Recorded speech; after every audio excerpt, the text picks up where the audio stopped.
ଏବେ ଆଞ୍ଚଳିକ ପାଣିପାଗ ବିଜ୍ଞାନ କେନ୍ଦ୍ର ପକ୍ଷରୁ ଏକ ବଡ଼ ଖବର ସାମ୍ନାକୁ ଆସିଛି। ଆଗାମୀ 24 ରୁ 48 ଘଣ୍ଟା ଭିତରେ ଓଡ଼ିଶାର ପାଣିପାଗର ବଡ଼ ଓଲଟପାଲଟ ହେବାକୁ ଯାଉଛି।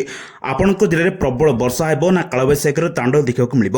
ଆଞ୍ଚଳିକ ପାଣିପାଗ କେନ୍ଦ୍ର ପକ୍ଷରୁ କେଉଁ କେଉଁ ଜିଲ୍ଲାକୁ ହାଇ ଆଲର୍ଟ ଜାରି କରାଯାଇଛି, ଆସନ୍ତୁ ସମ୍ପୂର୍ଣ୍ଣ ରିପୋର୍ଟ ଜାଣିବା। ତା ପୂର୍ବରୁ ବନ୍ଧୁଗଣ, ଆପଣ ଓଡ଼ିଶାର କେଉଁ ଜିଲ୍ଲାରୁ ଏହି ଭିଡ଼ିଓ ଦେଖୁଛନ୍ତି ଏବେ ହିଁ କମେଣ୍ଟ କରି ନିଶ୍ଚୟ ଜଣାନ୍ତୁ, ଯାହାଦ୍ୱାରା ଆମେ ଆପଣଙ୍କ ଜିଲ୍ଲାର ପାଣିପାଗ ଖବର ଆପଣଙ୍କ ପାଖକୁ ସର୍ବପ୍ରଥମେ ପହଞ୍ଚାଇ ପାରିବୁ। ଏବେ ଚ୍ୟାନେଲକୁ ସବସ୍କ୍ରାଇବ୍ କରିବାକୁ ଜମାରୁ ଭୁଲନ୍ତୁ ନାହିଁ।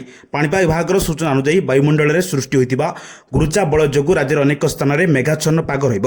ବିଶେଷ କରି ଉପକୂଳ ଏବଂ ଅଭ୍ୟନ୍ତରୀଣ ଓଡ଼ିଶାର ଘଡ଼ଘଡ଼ି ସହ ବର୍ଷା ଏବଂ ପବନର ସମ୍ଭାବନା ରହିଛି। ପ୍ରବଳ ବର୍ଷା ଆଲର୍ଟ ଜିଲ୍ଲାଗୁଡ଼ିକ ହେଉଛି କଟକ, ଭୁବନେଶ୍ୱର, ପୁରୀ, ବାଲେଶ୍ୱର ଏବଂ ଗଞ୍ଜାମ ଜିଲ୍ଲା ଭଳି ଜିଲ୍ଲାଗୁଡ଼ିକରେ କେତେକ ସ୍ଥାନରେ ମଧ୍ୟମରୁ ପ୍ରବଳ ବର୍ଷା ହୋଇପାରେ।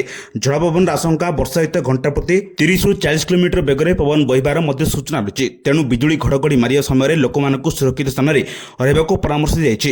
ଅନ୍ୟପଟେ ପଶ୍ଚିମ ଓଡ଼ିଶାରେ ଗ୍ରୀଷ୍ମ ପ୍ରଭାବ ଜାରି ରହିଛି। ସମ୍ବଲପୁର, ବଲାଙ୍ଗୀର ଏବଂ ଟିଟିଲାଗଡ଼ରେ ତାପମାତ୍ରା ସାମାନ୍ୟ ଅଧିକ ରହିବ, କିନ୍ତୁ ସଞ୍ଜ ଆଡ଼କୁ ସେଠାରେ ମଧ୍ୟ ପାଗ ବଦଳିବାର ସମ୍ଭାବନା ରହିଛି।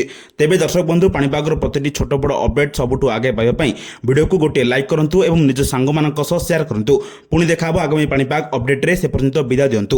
ବ୍ୟୁରୋ ରିପୋର୍ଟ, ସାବଧାନ ଓଡ଼ିଶା।